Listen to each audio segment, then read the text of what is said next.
Good evening, time traveler. Get comfortable, take a deep breath, and prepare for a journey into one of America's most mythologized periods. Tonight, we're going to experience what it was really like to be a gunfighter in the Old West, roughly from the 1860s through the 1890s. But forget the images of noble lawmen facing down outlaws in fair gunfights at high noon, the quick-draw artists spinning their six-shooters, and the romantic cowboys living by a code of honor. That's not our story tonight. Our journey takes us into the dusty streets where gunfights were usually drunken brawls or ambushes from behind, into the saloons where most famous gunfighters were alcoholic drifters with few actual kills, into a society where carrying a gun was common, but actually using it was rare, and into the understanding that the Wild West killed far fewer people through gunfights than modern cities killed through traffic accidents. This isn't the Hollywood version, where cowboys with white hats always win. This is the reality, the fear and trembling when actually facing someone who might kill you, the infections from minor wounds that killed days later, the reputation that forced you into fights you didn't want, and the understanding that most legendary gunfighters died broke, alone, and forgotten. Before we begin, leave me a comment telling me where you're listening from tonight. And if there's another historical topic you'd like me to explore, let me know. Your suggestions shape these journeys. Now, let's step into a frontier town and discover what being a gunfighter actually meant when one bullet could kill you and medical care was non-existent. If you were a gunfighter in the Old West, and that term itself is problematic because few people actually identified as gunfighters, you were probably not what Hollywood depicts. The romantic image is the professional gunman who lived by his skill with firearms, fought honorable duels, and became legendary through his prowess. The reality was that most men labeled gunfighters were lawmen, outlaws, gamblers, cowboys, or drifters who happened to kill someone in circumstances that got publicized. You didn't train as a gunfighter. There were no gunfighter academies. You carried a gun because everyone did, and occasionally circumstances forced you to use it, usually in ways that had nothing to do with honor or skill. The guns themselves were far less reliable and accurate than movies suggest. The Colt single-action Army revolver, the classic peacemaker of Western legend, was introduced in 1873 and became standard sidearm. It held 6 rounds of .45 caliber ammunition and required manual cocking of the hammer before each shot. The gun was heavy, kicked hard, and was accurate to perhaps 25 or 50 yards in skilled hands, much less for most users. Contrary to movies, you couldn't rapid-fire it. Each shot required deliberately cocking the hammer and aiming. The fanning technique, where you hold the trigger and slap the hammer repeatedly, was real, but wildly inaccurate and likely to damage the gun. No serious gunfighter used it in actual combat. The quick draw that defines Western gunfights in movies was largely invented by Hollywood. Historical accounts of actual gunfights rarely mention the speed of the draw. What mattered was hitting your target, not how fast you cleared leather. Most historical gunfighters, Wild Bill Hickok, Wyatt Earp, John Wesley Hardin, weren't known for quick draws, but for being accurate shots and willing to kill. Hickok was famous for trick shooting and marksmanship, not speed. Earp survived gunfights by being deliberate and accurate, not fast. The obsession with quick-draw times came from 20th century fast-draw competitions in movies, not 19th century reality. The code of the West, that supposedly governed gunfighters was mostly fictional. There was no honor code requiring fair fights or facing opponents directly.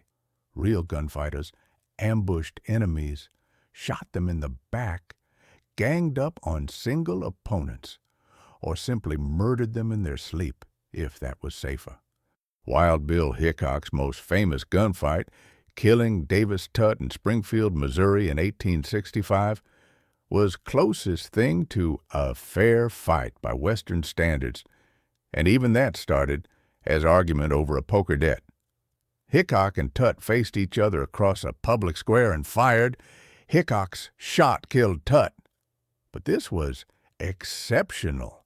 Most gunfights were messy, quick, and brutal affairs where survival mattered more than honor. The actual number of people killed in Western gunfights was far lower than movies suggest. The famous cattle towns, Dodge City, Abilene, Tombstone, averaged perhaps 1-2 murders per year during their wildest periods. Dodge City's deadliest year saw 5 killings. Tombstone, despite the OK Corral shootout and its violent reputation, saw only about a dozen murders in its peak years. The entire frontier period from 1850 to 1900 probably saw fewer than 500 gunfight deaths across all modern American cities. See more homicides in single years. The Wild West was statistically safer than modern urban America, though the violence that did occur was dramatic and well publicized.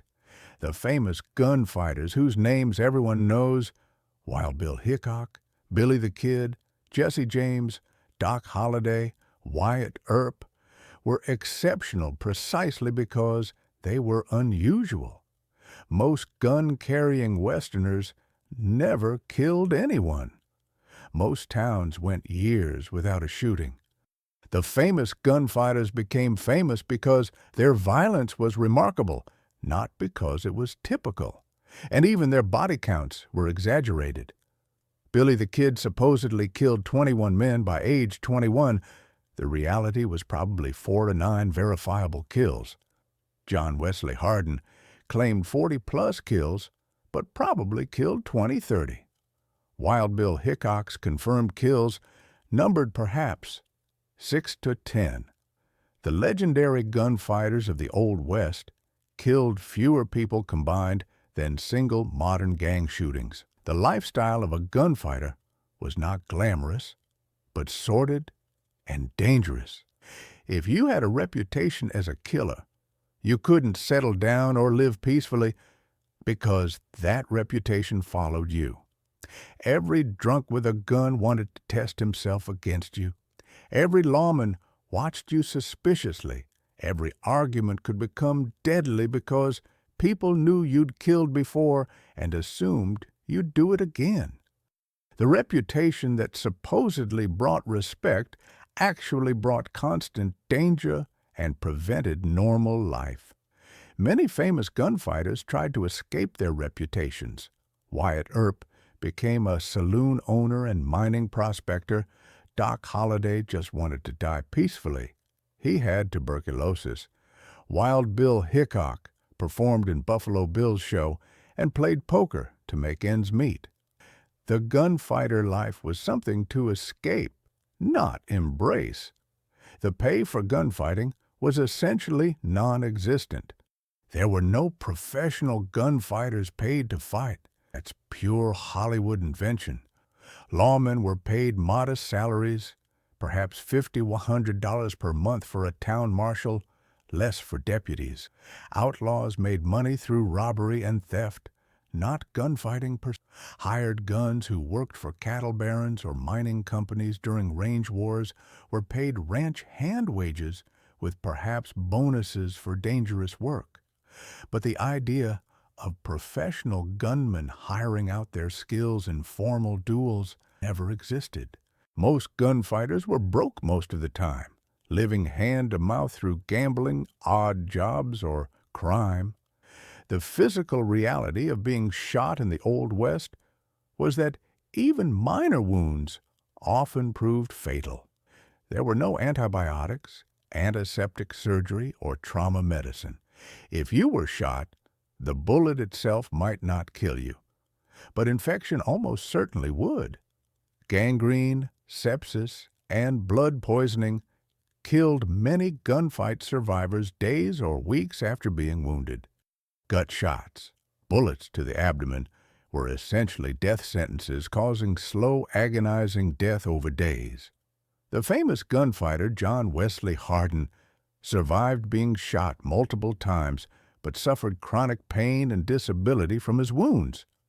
Doc Holliday's tuberculosis was worsened by his hard living, and he died at 36 in a sanitarium.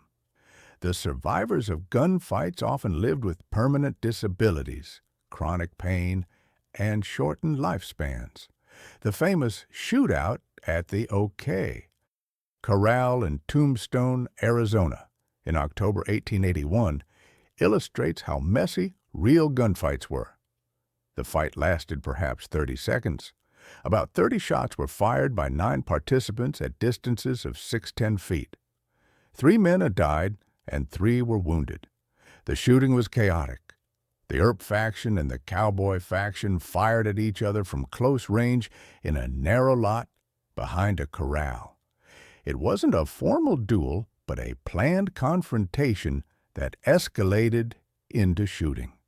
The legal aftermath involved murder charges against the Earps, trials, and vendetta killings that continued for months. The legendary gunfight was actually a political and legal mess that destroyed lives and accomplished nothing except creating more violence. The aftermath of the OK Corral shootout demonstrates that gunfights didn't end cleanly. Morgan Earp was murdered by ambush 2 months later in retaliation. Virgil Earp was crippled by a shotgun ambush. Wyatt Earp and Doc Holliday went on a vendetta ride, hunting those responsible, killing several men in what were essentially murders. The violence spiraled and created feuds that lasted years. This was typical. Gunfights created cycles of revenge, legal complications, and more violence. They weren't resolutions, but beginnings of longer conflicts. The training that gunfighters had was informal and limited. There were no shooting schools or formal instruction. You learned to shoot by doing it, hunting, target practice, casual plinking at bottles or cans. Some men practiced extensively because they enjoyed it or because they anticipated needing the skill. Wild Bill Hickok was known for constant practice and trick shooting, but most men who ended up in gunfights had minimal training. The average cowboy or lawman could hit a target at reasonable range, but wasn't a marksman. The difference between competent and incompetent shooters mattered in gunfights, but it wasn't the quick-draw speed that Hollywood emphasizes. It was simply the ability to hit what you aimed at, under stress. The psychology of facing someone who's trying to kill you was something no amount of practice could fully prepare you for.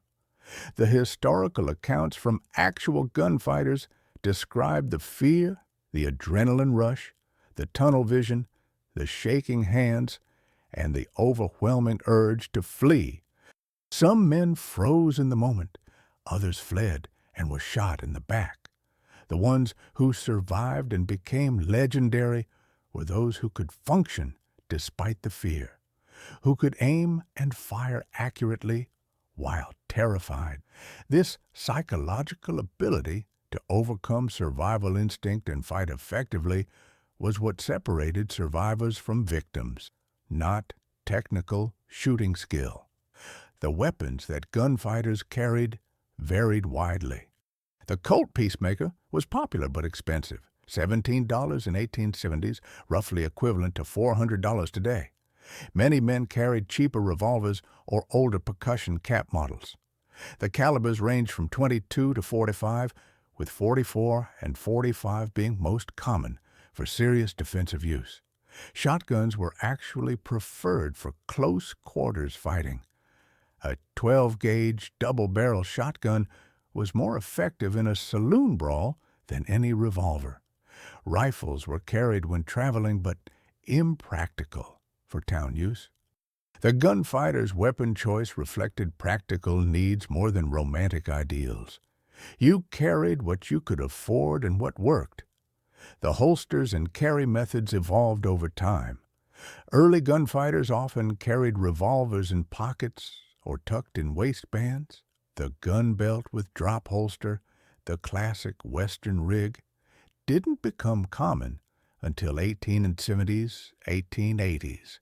Even then, many men carried guns in shoulder holsters, cross-draw rigs, or simply stuck in their belts. The quick-draw holster was largely a 20th century invention. Historical holsters prioritized security, keeping the gun from falling out while riding, over draw speed. The elaborate gun rigs in movies are Hollywood creations, not historical reality.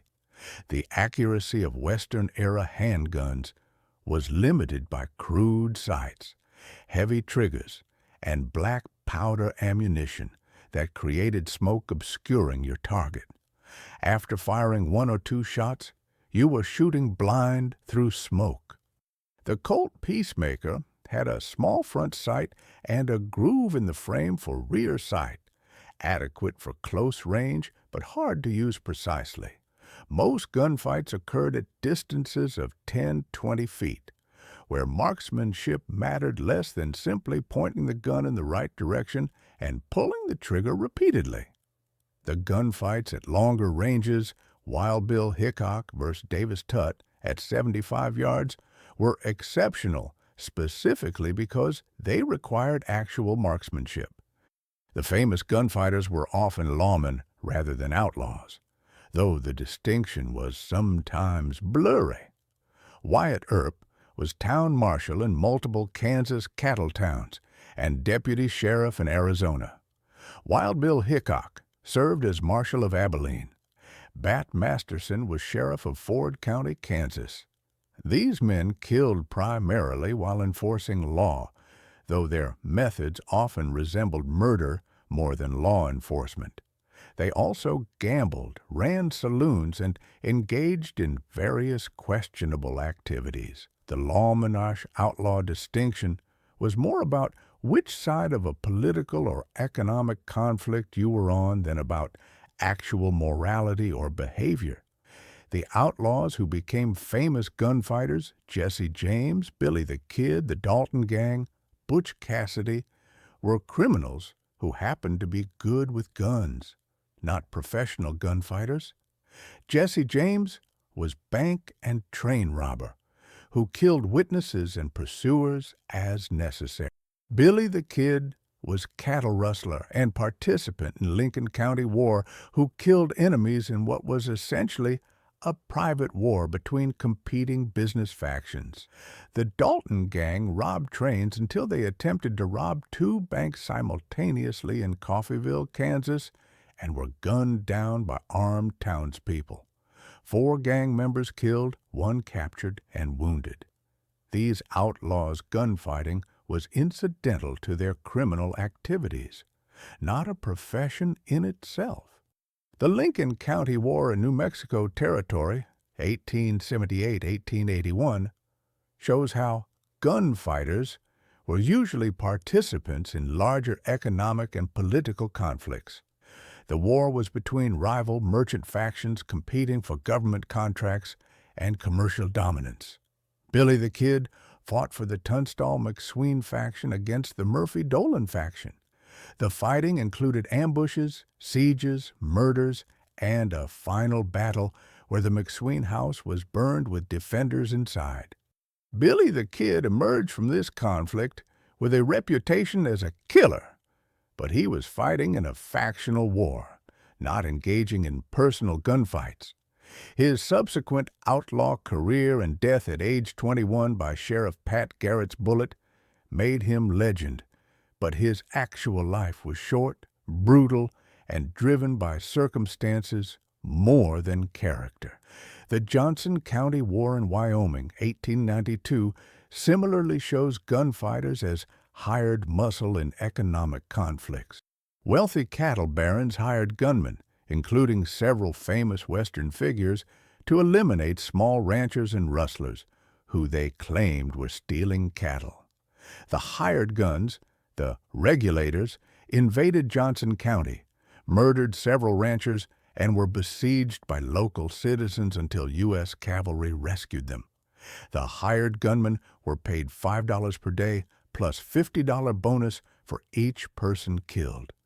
This was as close as the Old West came to professional gunfighting, and it was essentially contract murder in service of economic interests, not honorable combat.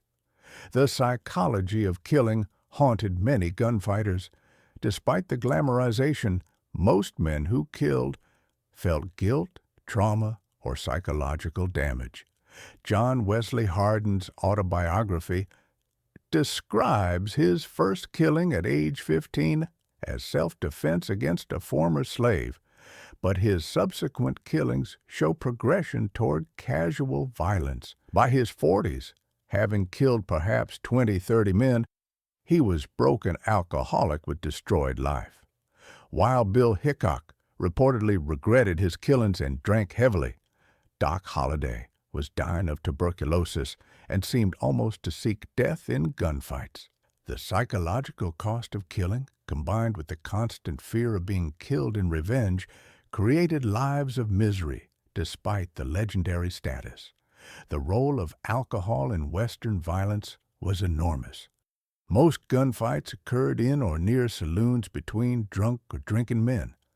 Alcohol lowered inhibitions, increased aggression, and impaired judgment, turning minor disputes into deadly confrontations.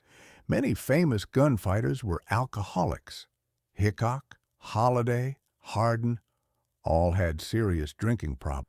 The saloon culture where armed men spent hours drinking and gambling created dangerous situations. Arguments over cards, women, or simple insults that sober men might have settled peacefully became deadly when drunk men had guns readily available. The gambling that many gunfighters engaged in for income was another source of violence. Professional gamblers traveled circuit between mining camps and cowtowns, playing poker, faro, and other games. The games involved significant money, and accusations of cheating were common. Disagreements over card games provoked numerous shootings. Doc Holliday was a professional gambler who killed at least 2 men in gambling disputes. The combination of alcohol, high stakes, and accusations of cheating in rooms full of armed men made gambling establishments particularly dangerous. The law enforcement in frontier towns was often minimal and corrupt. Many marshals were appointed not for law enforcement ability, but for political connections or willingness to do violence on behalf of town leaders. The job paid poorly and attracted men who couldn't make living any other way, including former outlaws and drifters. Some marshals were honest and effective, Virgil Earp, Bat Masterson, but others were thugs with badges. The line between law enforcement and vigilantism was thin. Town marshals sometimes murdered suspects without trial, beat prisoners, or settled personal scores under color of law. The vigilante movements that operated in many Western towns and mining camps represented organized violence outside law. When communities felt law enforcement was inadequate or corrupt, they formed vigilance committees that arrested, tried, and executed suspects, usually by hanging. The San Francisco Vigilance Committee of 1851 hanged several men and drove others out of town. Montana vigilantes hanged over 20 road agents in 1860s. These weren't spontaneous mobs, but organized groups led by wealthy merchants and property owners who wanted order on their terms. The vigilantes sometimes caught genuine criminals, but also used violence to eliminate economic competitors or political opponents. The gunfighters who participated in vigilante actions, and many did, were executing people after kangaroo court trials, not engaging in fair fight. The dueling tradition that existed in the South never took hold in the West, in formal sense. Southern gentlemen dueled with pistols according to elaborate codes of honor. Challenges issued, seconds chosen, formal grounds selected. This tradition died out during and after the Civil War. Western gunfights were brawls, ambushes, or shootouts, not formal duels. The few exceptions, Hickok versus Tutt, were remarkable precisely because they resembled duels. Most Western violence was too chaotic and informal for dueling codes. The men involved were often not gentlemen and didn't care about formal honor. They just wanted to survive. The famous phrase, "get out of town by sundown," that appears in every Western movie has no clear historical basis. Lawmen sometimes ordered troublemakers to leave town, but there is no evidence for the dramatic sundown deadline. The reality was more mundane. If you were causing trouble, the marshal might arrest you, fine you, or tell you to leave. If you didn't leave, he might arrest you again, or, if you were dangerous enough, simply shoot you. The formalized warnings and deadlines are dramatic inventions, not historical practice. The reputation that gunfighters sought and feared simultaneously was double-edged sword. Having reputation as dangerous man could deter some confrontations. People avoided picking fights with known killers. But reputation also attracted challenges from those seeking to make their own reputations by beating you. Every young drunk with a gun saw facing down a famous gunfighter as way to become famous himself. This created constant pressure on known gunfighters to either fight or lose face. Many famous gunfighters died because their reputations forced them into fights they'd rather have avoided. The women in gunfighters' lives are largely ignored in traditional Western narrative, but were important figures. Some gunfighters married and had families. Jesse James, Wyatt Earp, John Wesley Hardin. The wives often knew about their husbands' violent activities and either accepted them or couldn't escape. Other women were prostitutes, dance hall girls, or saloon workers who associated with gunfighters socially and romantically. A few women, Calamity Jane, Belle Starr, participated in outlaw activities themselves, though their actual gunfighting was minimal and their legends highly exaggerated. The reality was that women in the West lived hard lives, and their associations with violent men made those lives harder and more dangerous. The medical treatment available after being shot was primitive and often fatal. If you were wounded, you might be treated by a doctor if one was available. Many frontier towns lacked doctors entirely. The treatment involved probing for the bullet with unsterilized instruments, extracting it if possible, and bandaging the wound. There was no understanding of antiseptic technique until later. Morphine or laudanum provided pain relief if available, otherwise whiskey was your anesthetic.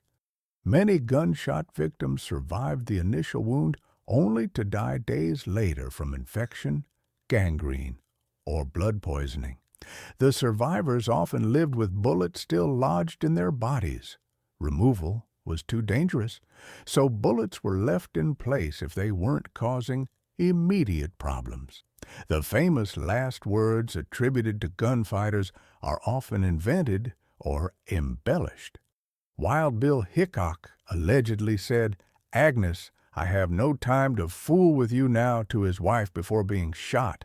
But he wasn't with his wife when he died. He was playing poker in Deadwood when Jack McCall shot him from behind. Doc Holliday's supposed last words, "This is funny," as he looked at his bare feet, surprised to be dying in bed rather than with his boots on, are probably authentic, but have been romanticized.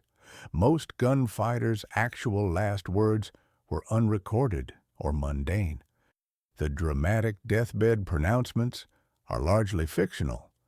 The burial and memorialization of gunfighters varied by their status at death. Famous outlaws like Jesse James were buried in marked graves that became tourist attractions. Others, Billy the Kid, Butch Cassidy, have disputed burial locations and ongoing mysteries about their fates. Many gunfighters were buried in anonymous graves or potter's fields, their deaths unremarked. Some were denied burial in church cemeteries because they died violently or lived criminal lives. The famous gunfighters' graves that exist today are often second or third burials. The bodies were moved to more prominent locations after they became famous through dime novels and later movies. The dime novels that created the gunfighter mythology began publishing during the Western period itself. Writers like Ned Buntline created wildly exaggerated accounts of real figures: Buffalo Bill, Wild Bill Hickok, Kit Carson, mixing fact and fiction freely. These novels were cheap entertainment for Eastern audiences fascinated by the exotic frontier. They established tropes that would dominate Western genre: the noble gunfighter, the fair fight, the code of honor, the romantic cowboy. The real gunfighters sometimes participated in their own mythologization. Buffalo Bill performed in shows based on the dime novels about him. But the gap between the literary invention and the reality was enormous.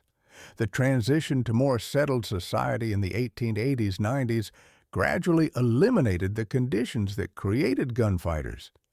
As towns grew and became more civilized, as railroads connected communities, as law enforcement became more professional, the opportunities and tolerance for gunfighting diminished. Many gunfighters found themselves obsolete. Their skills weren't needed, and their violence was no longer tolerated. Some adapted by becoming lawmen, security guards, or moving to new frontier areas. Others drifted into poverty, alcoholism, and obscurity. A few, like Wyatt Earp, lived long enough to see themselves become legends and gave interviews that shaped how they'd be remembered. The Wild West shows that toured in late 19th and early 20th centuries employed former gunfighters and created performances based on Western mythology.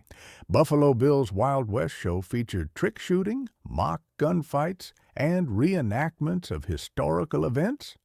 The shows starred authentic Western figures: Buffalo Bill himself, Annie Oakley, and various former scouts and lawmen.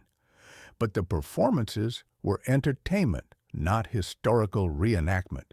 They emphasized spectacle over accuracy and further embedded the romantic mythology into public consciousness.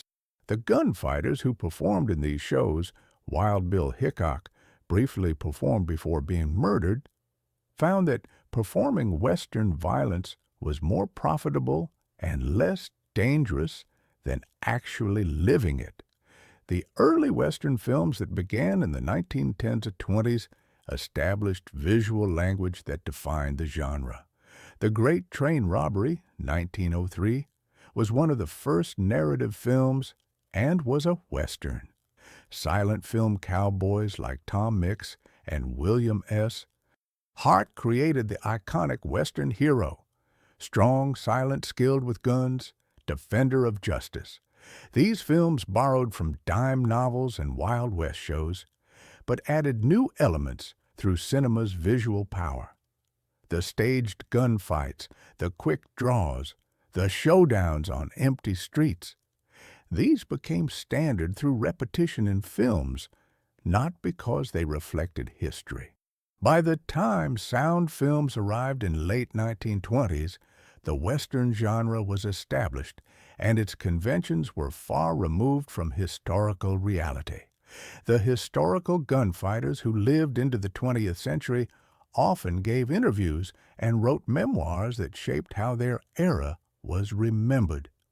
Wyatt Earp, who died in 1929 at age 80, provided extensive interviews that portrayed himself heroically and became basis for books and films. His version of events emphasized his bravery and righteousness while minimizing the ambiguities and questionable conduct.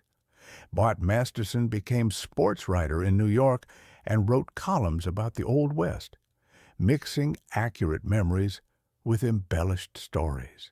These accounts from actual participants influenced Western historiography, but they were also self-serving and unreliable. The gunfighters were shaping their own legends, not providing objective history. The artifacts from the gunfighter era that survive, guns, photographs, clothing, wanted posters, are preserved in museums and private collections. The guns used by famous gunfighters, Wild Bill Hickok's Colt Navy revolvers, Billy the Kid's Winchester rifle, are valuable collector's items worth hundreds of thousands of dollars. The photographs, formal portraits, and candid shots show the actual faces behind the legends, often looking ordinary or even pathetic rather than heroic.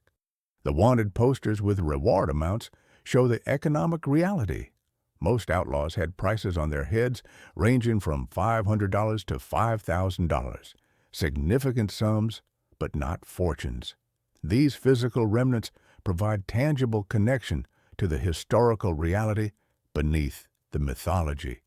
The archaeological evidence from gunfight sites, bullet casings, structural damage, burial locations, provides forensic data about what actually happened. The OK Corral site has been studied extensively, with recovered bullets and forensic analysis confirming the basic account while correcting details. Boot Hill cemeteries in various towns hold graves of gunfight victims with crude markers noting killed in gunfight or shot by Marshall. The physical evidence generally supports the historical accounts in broad strokes while revealing how much detail was lost, confused, or invented. The archaeology confirms that gunfights were real but far less common and more chaotic than popular imagination suggests. The legal records from gunfighter trials provide extensive documentation of specific cases. John Wesley Hardin's trial in 1877 for murder filled court transcripts with testimony about his killings. Billy the Kid's trial and conviction for Sheriff Brady's murder in 1881 was well documented. These records show the legal system functioning, however imperfectly, to address violent crime. They also show how political factors influenced prosecutions. Some killers were convicted and hanged, others were acquitted or pardoned based on their connections and the political situation. The law in the Old West existed and functioned, but was inconsistent and often corrupted by political and economic pressures. The comparative violence rates between Old West and other places and times reveal that the frontier was safer than its reputation suggests. The homicide rate in frontier cattle towns was lower than contemporary New York or Philadelphia. Mining camps were more violent, but still safer than major eastern cities. The perception of Western violence was influenced by its dramatic nature. Gunfights in streets were more memorable than urban stabbings in alleys, and by the publicity in dime novels and newspapers.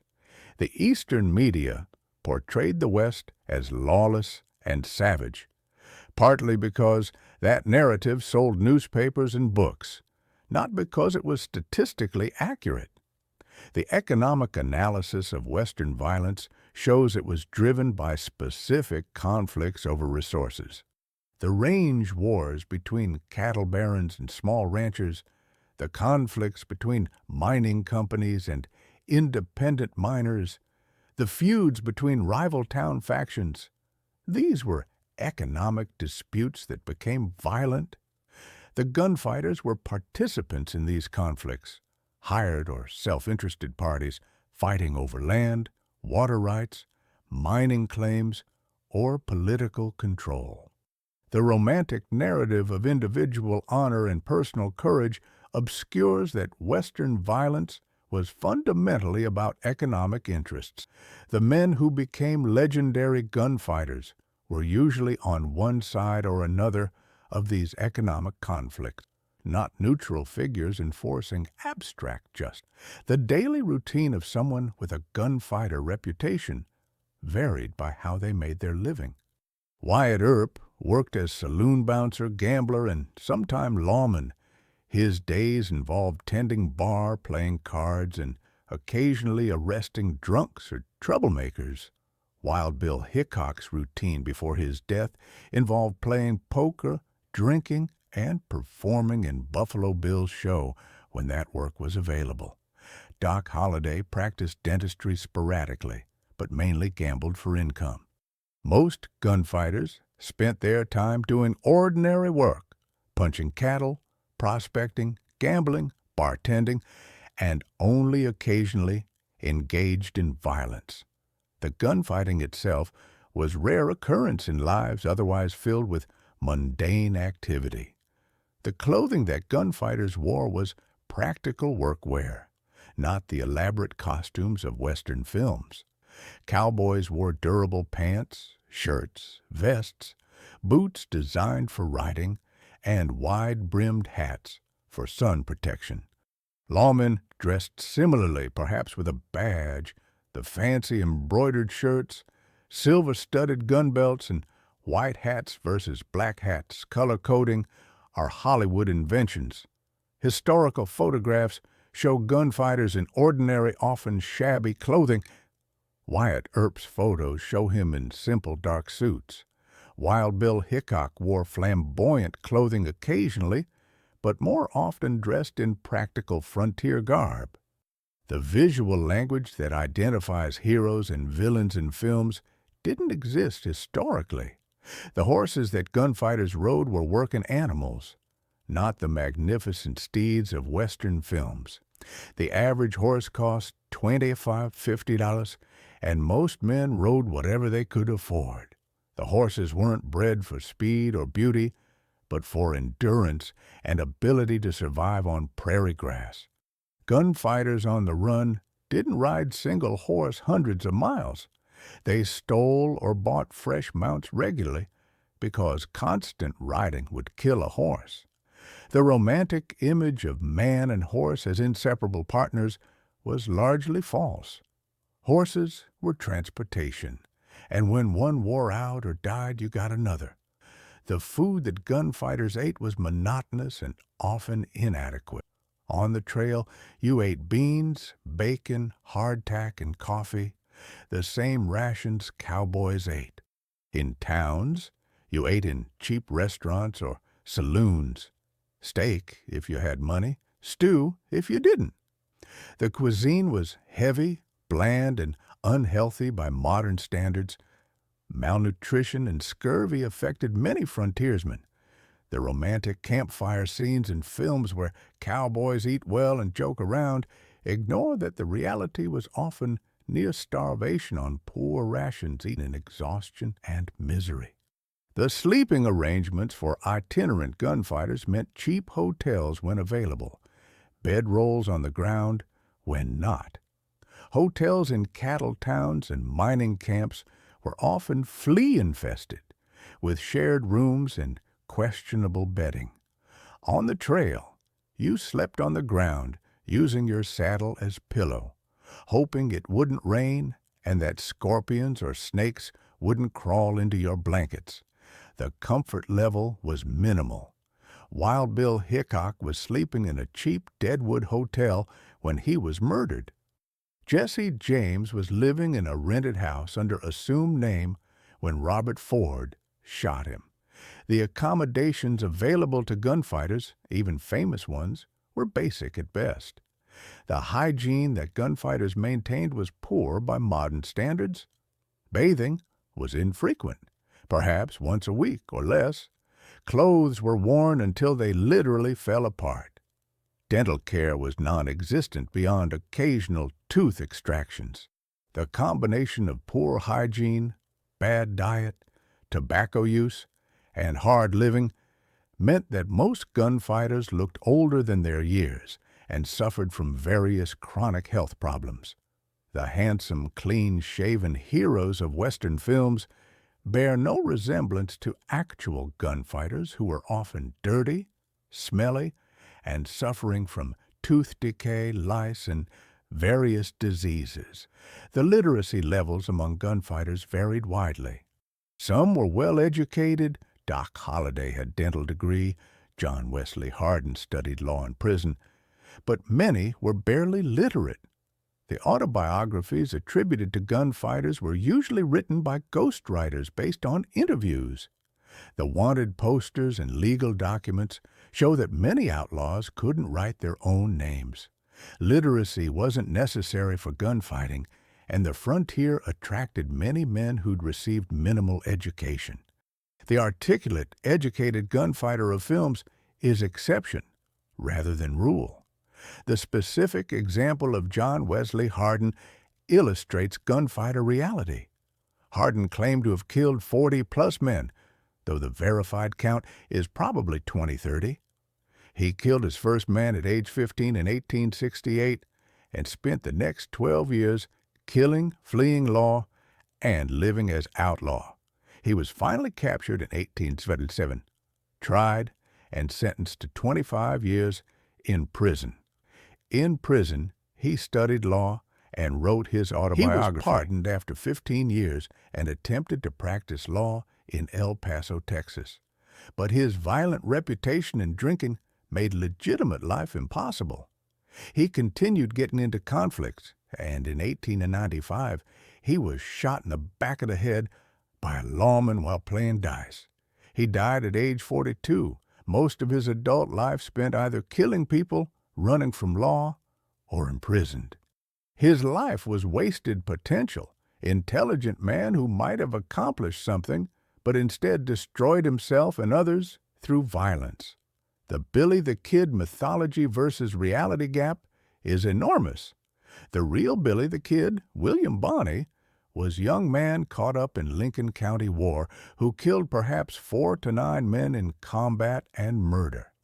He was captured, convicted, escaped from jail killing 2 guards, and was hunted down and shot by Sheriff Pat Garrett in 1881 at age 21. The mythology portrays him as romantic outlaw hero, quick-draw artist, and friend to the oppressed.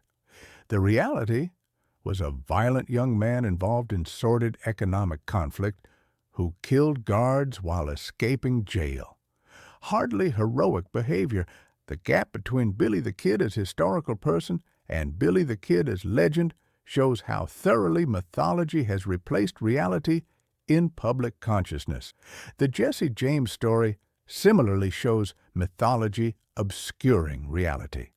James was Confederate guerrilla during Civil War, who continued violent career afterward through bank and train robberies. He killed witnesses, guards, and innocent bystanders during robberies. He was finally shot by Robert Ford, member of his own gang, who betrayed him for reward money in 1882. The mythology portrays James as Robin Hood figure robbing from the rich to help the poor. The historical reality is that he was a violent criminal who kept the money he stole and killed people who got in his way. The mythologization of James as folk hero reflects post-Civil War Southern resentment more than his actual character or actions. The Wyatt Earp historical assessment has shifted dramatically over time. In his lifetime and immediately after, Earp was controversial figure. Some saw him as effective lawman, others as murderer and opportunist. The 1931 biography by Stuart Lake portrayed him heroically, creating the image of incorruptible lawman. This version influenced films and became dominant narrative. Modern historians have been more critical, noting Earp's involvement in gambling, prostitution, and questionable shootings. The assessment now sees Earp as complex figure, effective at maintaining order in violent towns, but also willing to use violence questionably and profit from vice. Neither the heroic nor villainous portrayals capture the full complicated reality. The Pat Garrett trajectory shows how gunfighter reputation could be both asset and curse. Garrett was buffalo hunter and bartender who became sheriff of Lincoln County, New Mexico, and killed Billy the Kid in 1881. This made him famous, and he parlayed the fame into political appointments and business ventures. But he was never financially successful and drifted through various jobs. In 1908, he was shot and killed in a dispute over ranch leasing, murdered at age 57 in circumstances that remain unclear. His killer was acquitted. Garrett's life shows that killing a famous outlaw brought temporary fame but not lasting success, and that violent men often died violently regardless of which side of the law they were on. The Bat Masterson transformation is a rare success story. Masterson was buffalo hunter who became sheriff of Ford County, Kansas, and marshal of Dodge City in 1870. He was a competent lawman who survived the frontier period. But instead of dying in gunfight or fading into obscurity, he moved to New York in 1902 and became a successful sports writer. He wrote columns for New York Morning Telegraph for 20 years, until his death in 1921 at age 67. Masterson successfully transitioned from frontier violence to modern urban journalism, using his Western experience as material for his writing. His trajectory shows that escape from gunfighter life was possible, but required leaving the West and reinventing yourself. The Tom Horn case demonstrates the darker reality of professional gunfighting in its final form. Horn was scout, lawman, and hired gun who worked for Wyoming cattlemen in 1890s, allegedly killing rustlers and small ranchers for money. He was arrested in 1901 for murdering a 14-year-old boy, son of a rancher in dispute with cattlemen. The trial was controversial. Horn claimed he was drunk when he confessed, and some believed he was framed. He was convicted and hanged in 1903. Horn's story shows that by 1900, the gunfighter profession had degenerated into contract killing, and society was willing to execute hired killers even when their employers escaped justice. The women who gained gunfighter reputations were few, and their exploits exaggerated.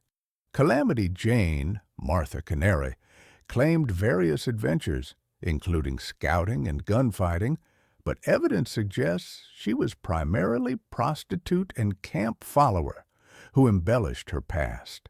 Belle Starr was married to outlaws and associated with Jesse James' gang, but her actual criminal activity was relatively minor: horse theft and harboring fugitives.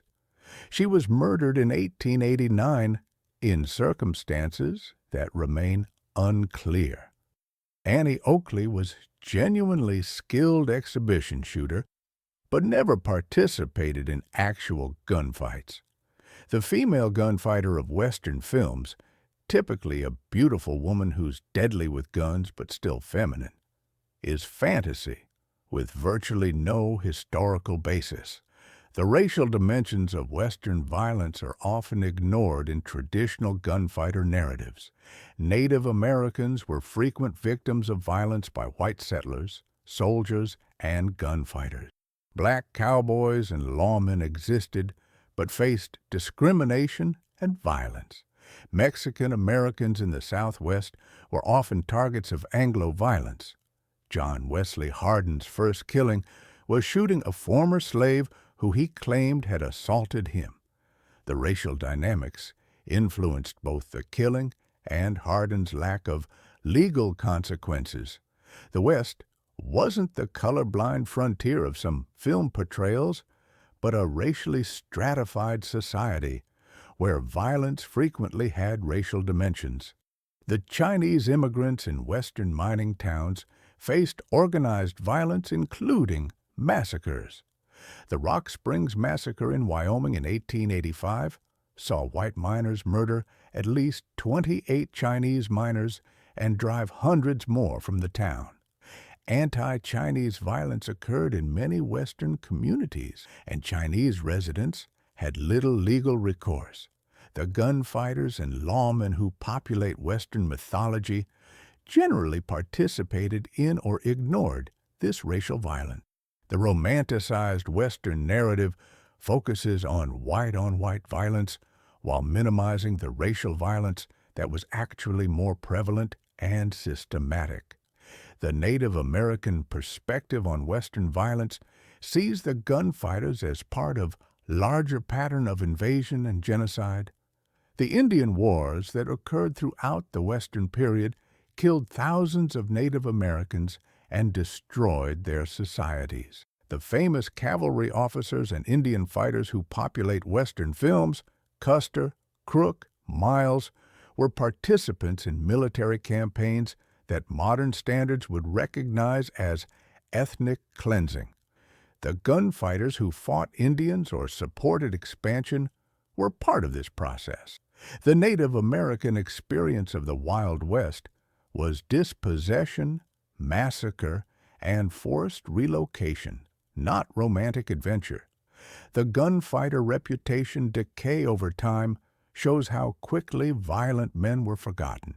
During their lives, famous gunfighters were notorious and feared. But within years of their deaths, they were largely forgotten, except by dime novel readers. Wild Bill Hickok was famous at his death in 1876, but by 1900 was remembered mainly by Western enthusiasts. Jesse James remained notorious longer because of his gang's activities and his murder, but even his fame faded.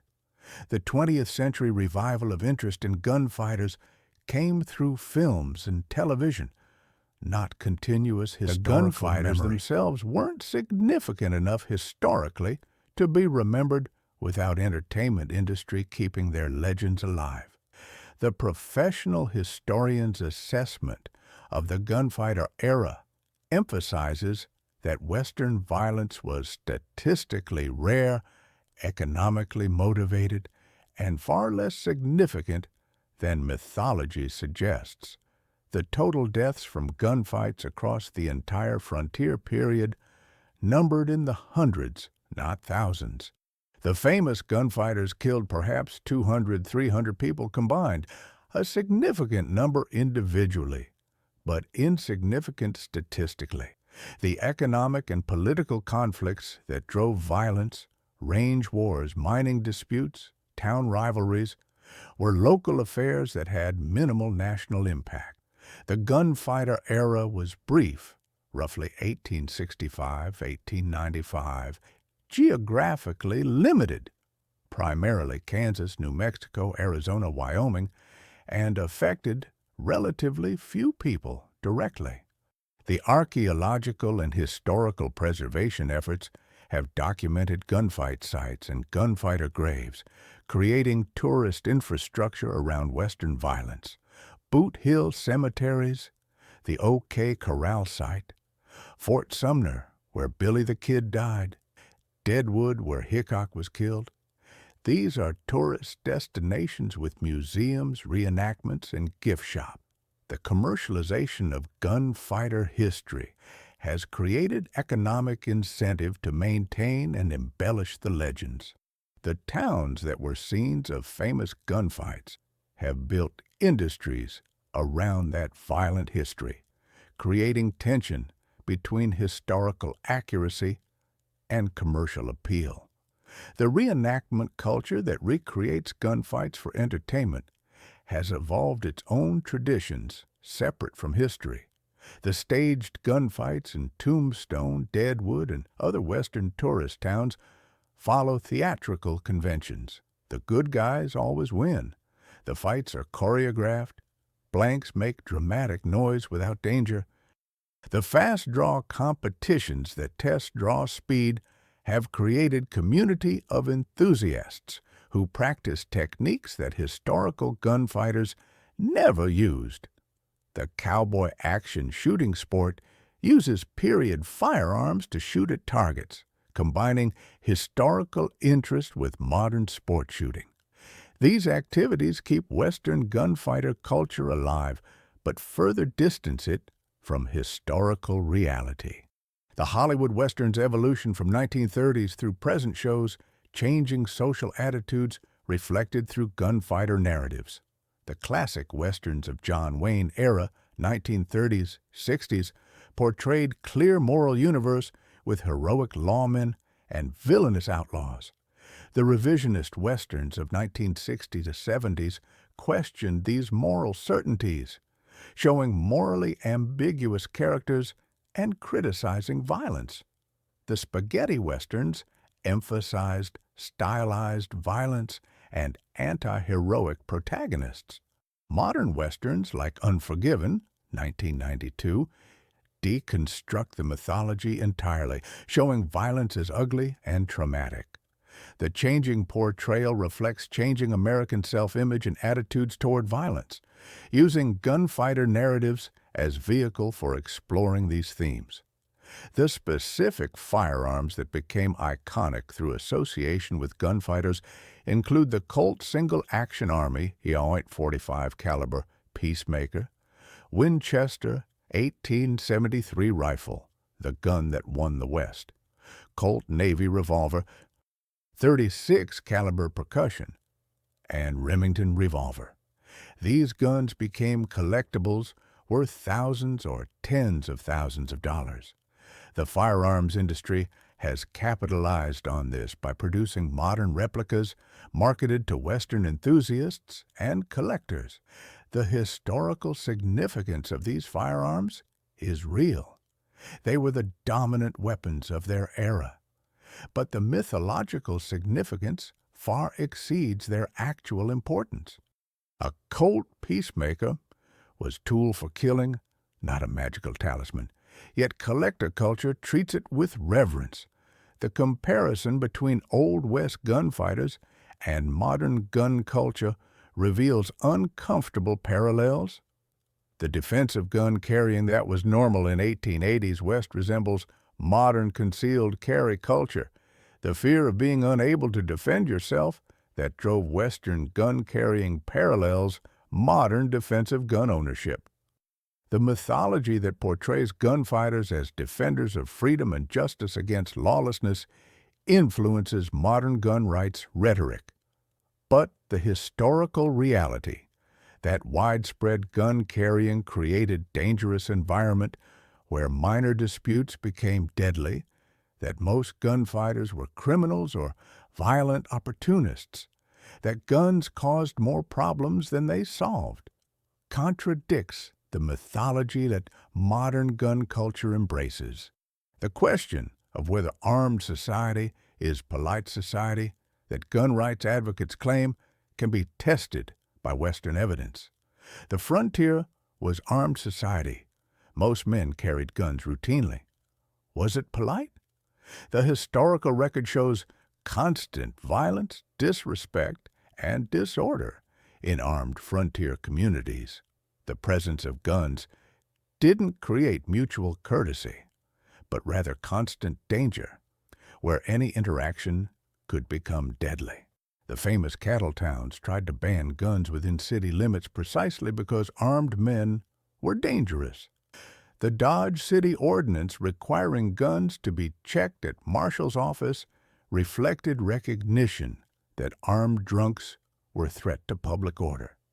The Western evidence contradicts the claim that widespread gun carrying creates safer, more polite society.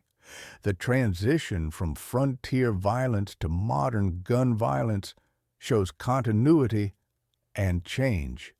The modern American gun homicide rate is higher than the frontier homicide rate. Modern urban violence kills more people than Western gunfights ever did. But the nature of violence has changed. Modern gun violence is primarily urban, gang-related, drug-connected, and anonymous.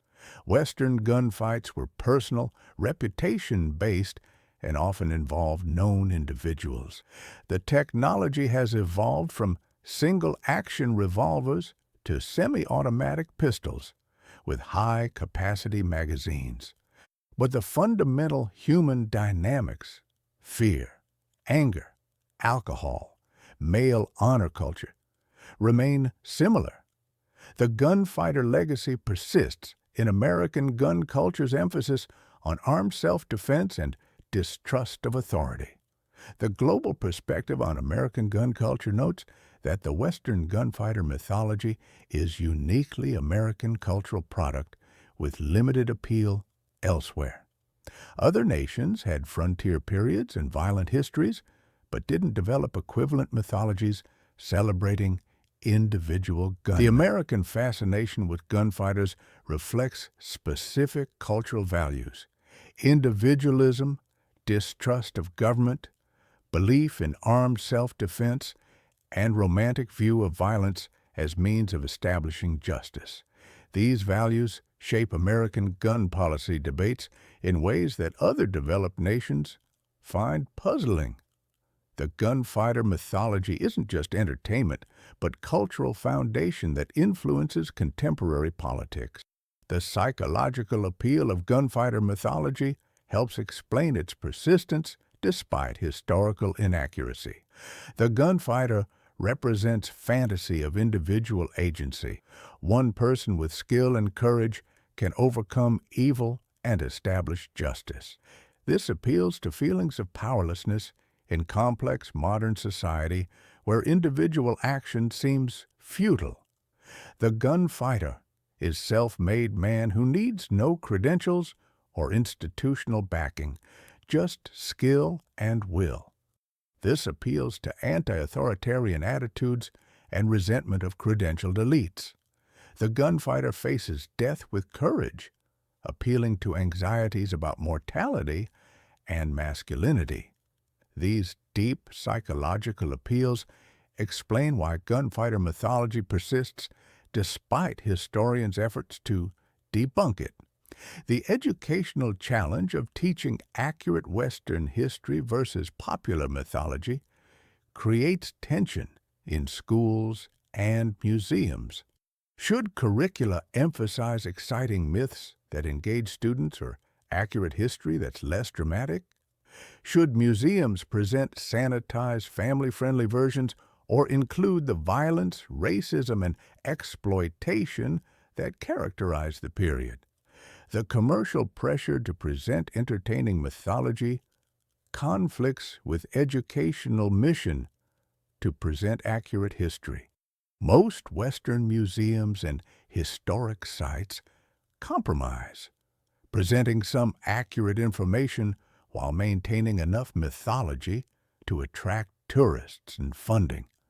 The Native American historic sites that present their perspective on Western expansion offer counter-narrative to gunfighter mythology.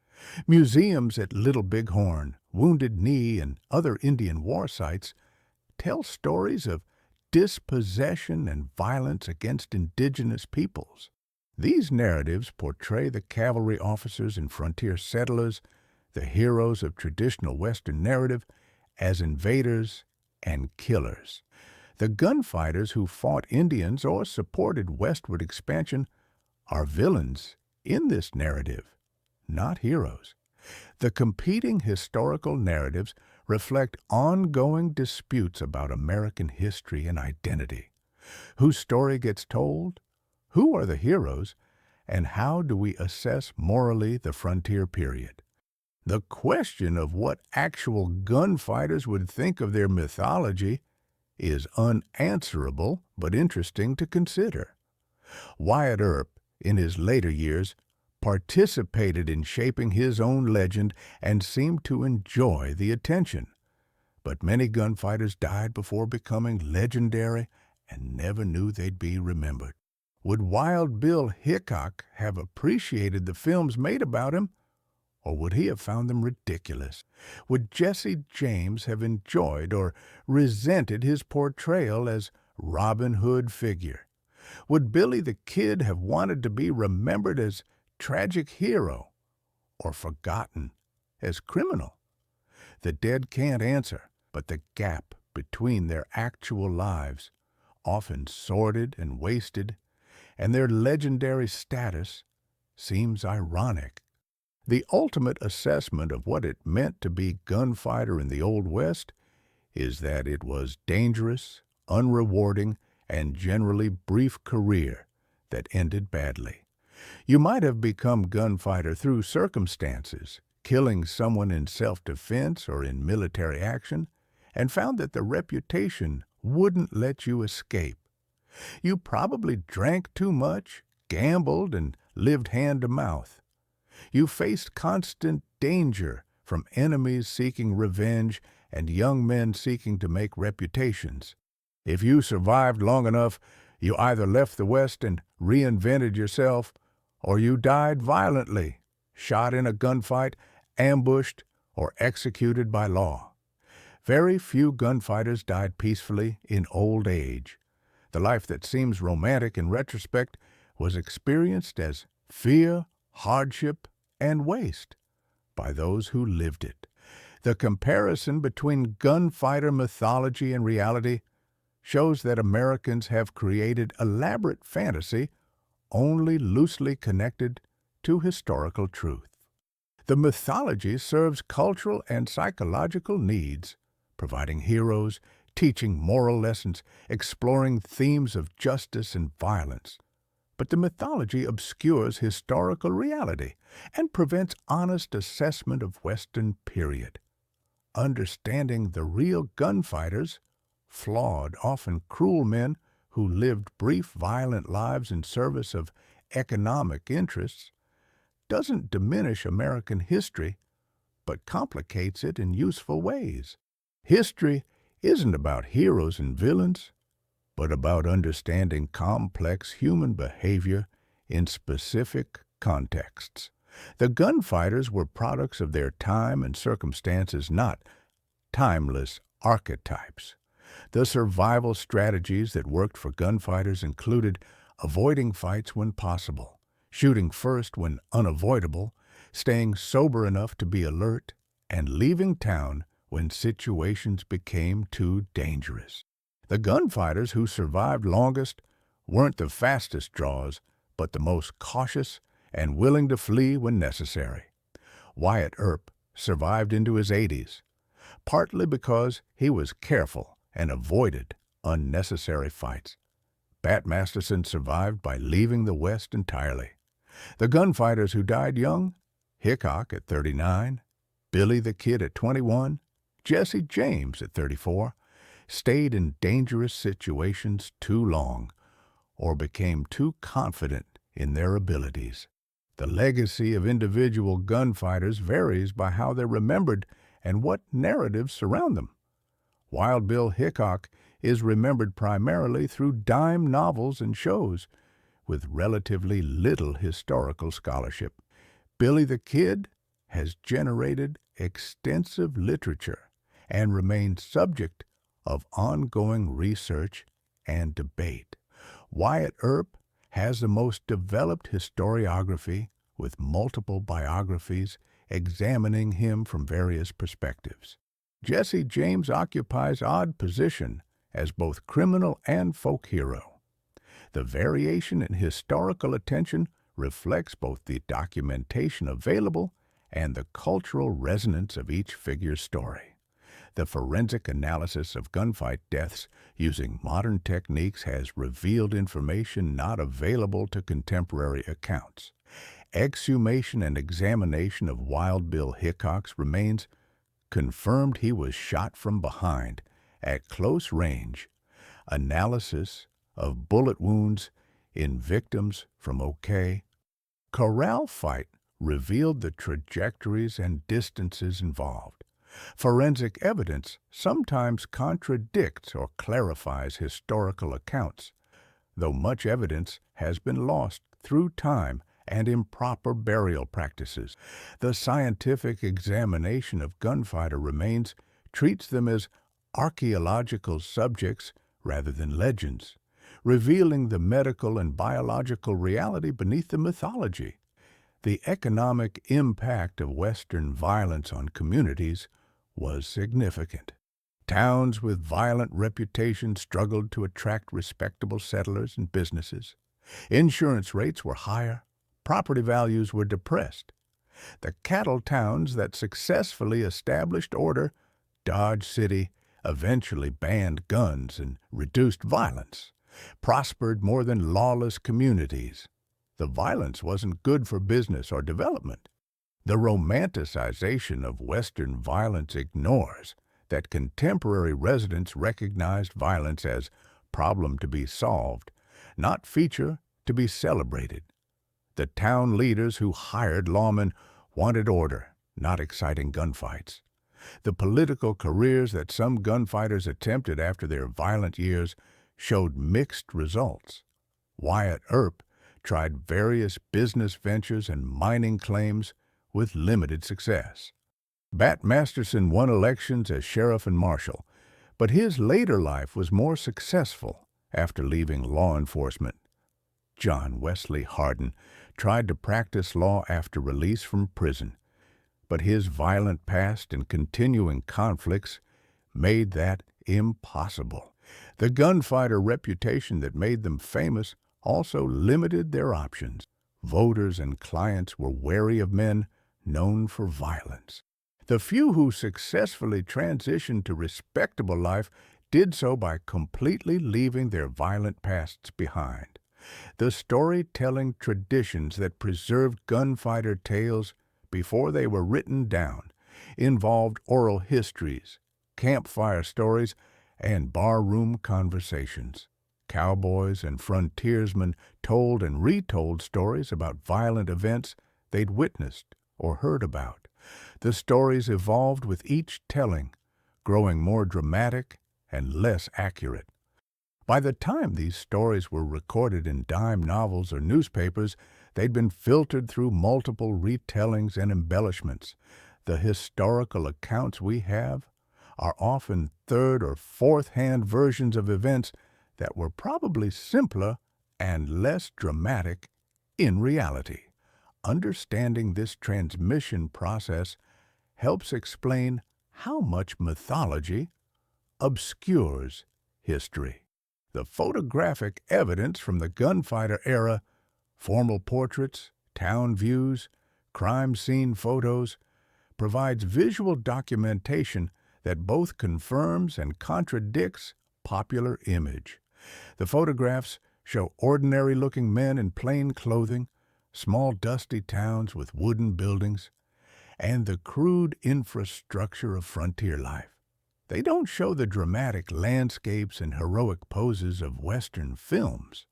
The photographs are valuable historical documents, but they've also been manipulated through cropping, retouching, and selective preservation to create images that support mythology.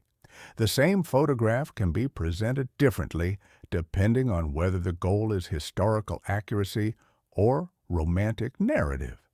The musical traditions of the West, cowboy songs, folk ballads about outlaws, helped spread and preserve gunfighter stories.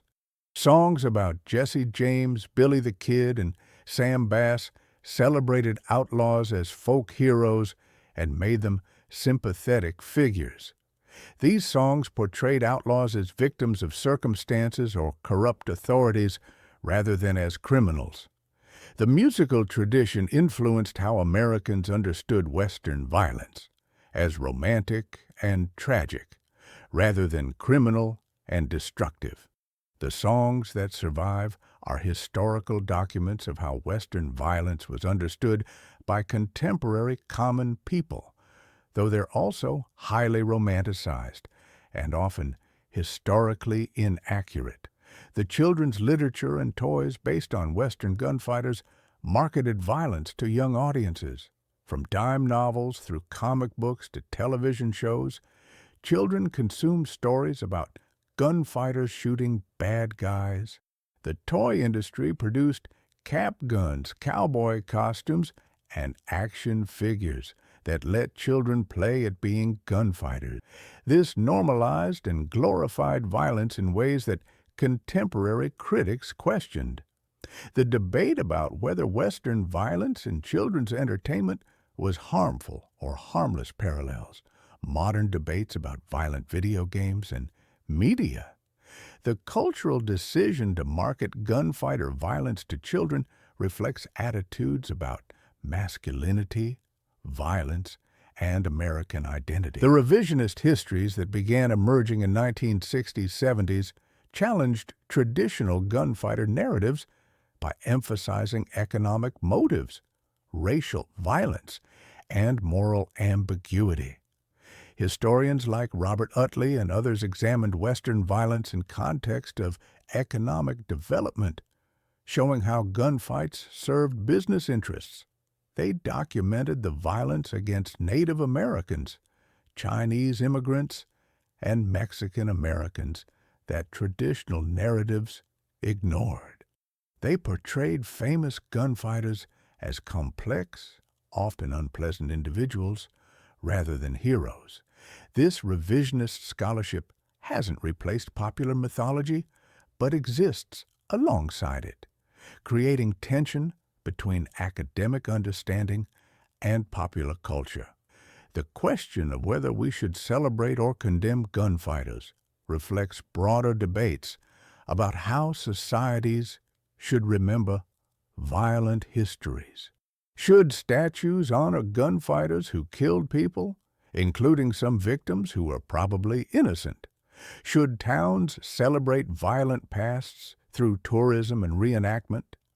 Or should we acknowledge that history honestly while refusing to glorify violence? Different communities answer differently. Some embrace gunfighter heritage enthusiastically, others present it more critically, and some try to shift focus to other aspects of Western history. The debate reflects ongoing negotiations about American identity and values. The modern descendants of famous gunfighters sometimes embrace and sometimes reject their ancestors' legacies. Some families promote the gunfighter heritage, organizing reunions, providing interviews, supporting historic sites. Others distance themselves from violent pasts and discourage attention. The descendants who've written books or given interviews about their ancestors usually emphasize humanizing details and defensive actions, trying to make the gunfighters more sympathetic. But they also confront the reality that their ancestors killed people and lived lives that were often criminal or morally questionable. Being descendant of famous gunfighter creates complicated relationship with history and identity. The final lesson from studying real gunfighters is that violence is less effective, less common, and less glamorous than mythology suggests.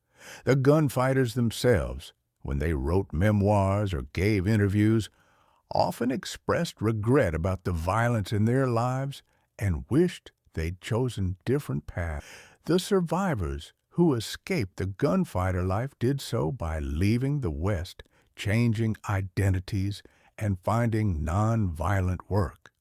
The mythology that celebrates gunfighters serves cultural purposes but doesn't reflect the lived experience of violence, which is traumatic, destructive, and generally futile.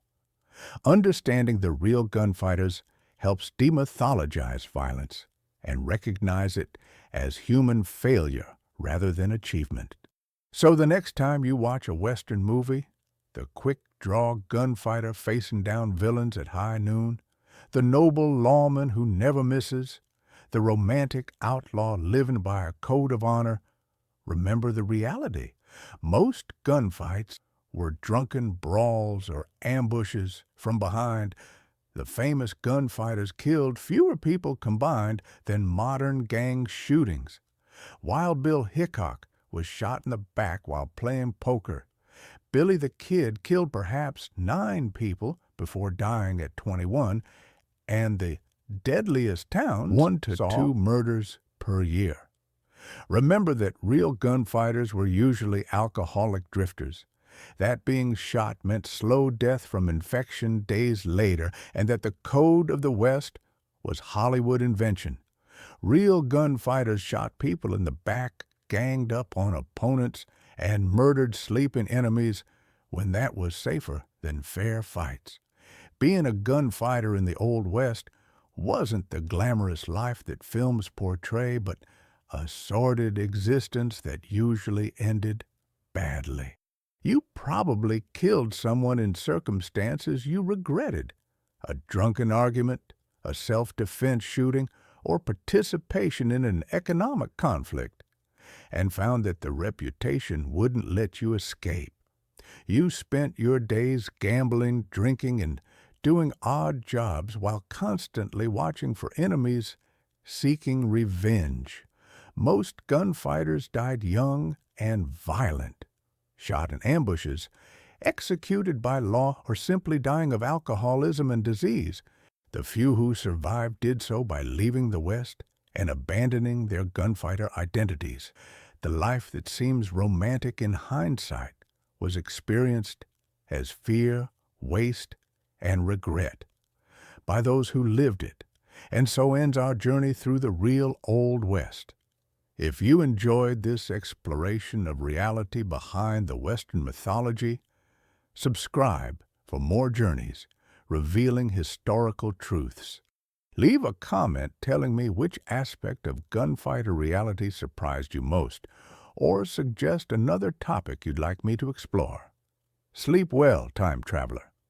And maybe tonight, appreciate that modern society resolves disputes through legal systems rather than gunfights, that the Wild West killed far fewer people than modern traffic accidents, that medical care can save you from infections that would have killed gunfighters, and that you can live without a reputation for violence following you everywhere. Appreciate that the mythology celebrating gunfighters is fantasy created by dime novels and Hollywood, not history. And remember that the real gunfighters, when they reflected on their lives, often expressed regret and wished they'd chosen different paths. The violence we romanticize was experienced as trauma by those who lived it. Sweet dreams.